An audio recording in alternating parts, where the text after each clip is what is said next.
നോമ്പ് ചിന്ത 23-ാം ദിനം. ഹൃദയവഴി കാൽവരി.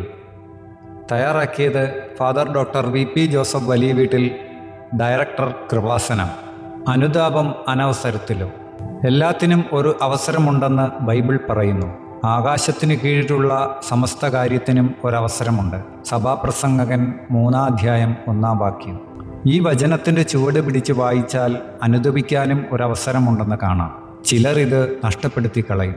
അങ്ങനെ നഷ്ടപ്പെടുത്തിയ ഒരു മനുഷ്യൻ ഏശാവിനെക്കുറിച്ച് വചനം ഇങ്ങനെ പറയുന്നു: പിന്നീട് അവകാശം പ്രാപിക്കാൻ ആഗ്രഹിച്ചപ്പോൾ അവൻ തിരസ്കരിക്കപ്പെട്ടുവെന്ന് നിങ്ങൾക്കറിയാമല്ലോ. കണ്ണീരോടെ അവൻ അത് ആഗ്രഹിച്ചെങ്കിലും അനുദപിക്കാൻ അവന് അവസരം ലഭിച്ചില്ല. ഹെബ്രായർ 12:17. അനുദപിക്കാൻ ദൈവം തന്ന അവസരമാണ് നോമ്പുകാലവും. അനവസരത്തിൽ അനുദപിച്ചാൽ ചിലപ്പോൾ അനുതാപം സ്വീകരിക്കപ്പെട്ടില്ലെന്ന് വരാം. അതുകൊണ്ട് അവിടുന്ന് അരുളി ചെയ്യുന്നു: സ്വീകാര്യമായ സമയത്ത് ഞാൻ നിന്റെ പ്രാർത്ഥന കേട്ടു, രക്ഷയുടെ ദിവസത്തിൽ ഞാൻ നിന്നെ സഹായിക്കുകയും ചെയ്തു. ഇതാ ഇപ്പോൾ സ്വീകാര്യമായ സമയം, ഇതാ ഇപ്പോൾ രക്ഷയുടെ ദിവസം. 2 കൊറിന്തോസ് 6:2. അതായത് അനുദപിക്കാനുള്ള അവസരം എന്നത് ദൈവം നൽകുന്ന അവസരമാണ്. അത് കൈമോശം വന്നാൽ പിന്നീട് തിരിച്ചു കിട്ടിയെന്ന് വരില്ല. അനവസരത്തിൽ അനുദപിച്ചിട്ട് വലിയ ഫലമൊന്നും ഇല്ലെന്നുള്ള സൂചന ബൈബിൾ നൽകുന്നുണ്ട്. മോഷ്ടാവിനിമേൽ മോഷ്ടിക്കരുത്.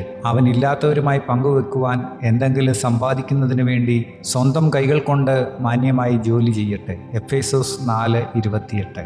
രക്ഷയുടെ ദിവസം അനുതാപത്തിലേക്ക് വന്നാൽ പിന്നീട് താൻ ചെയ്തിരുന്ന പഴയ തിന്മകൾ ആവർത്തിക്കരുതെന്ന് ഈ വചനം മുന്നറിയിപ്പ് നൽകുന്നു. വീണ്ടും പഴയ ജീവിതത്തിലേക്ക് പോയാൽ അതിന് ദൈവ തിരുസന്നിധിയിൽ മാപ്പ് ലഭിക്കാത്ത അവസ്ഥയുണ്ട്. അതുപോലെ ഒരു കാലം കഴിഞ്ഞാൽ പിന്നെ അനുതാപം സ്വീകാര്യമല്ലാതായിട്ട് മാറും. ദൈവം അത് വ്യക്തമാക്കുന്നു വെളിപാട് 22:11. അനീതി ചെയ്യുന്നവൻ ഇനിയും അനീതി ചെയ്തു കൊള്ളട്ടെ, അവൻ ഇനിയും അനുദപിച്ചിട്ട് കാര്യമില്ലെന്ന സൂചനയാണത്. പാവക്കറ പുരണ്ടവൻ ഇനിയും അങ്ങനെ തന്നെ കഴിഞ്ഞുകൊള്ളട്ടെ. അനുതാപത്തിന് ദൈവം അനുവദിച്ചിരിക്കുന്ന സമയം കഴിഞ്ഞു. അനവസരത്തിലുള്ള അനുതാപമാണ് പലരുടെയും പ്രശ്നം. അനീതി ചെയ്തിരുന്നവൻ ഇനിയും അനീതി ചെയ്തു കൊള്ളട്ടെ.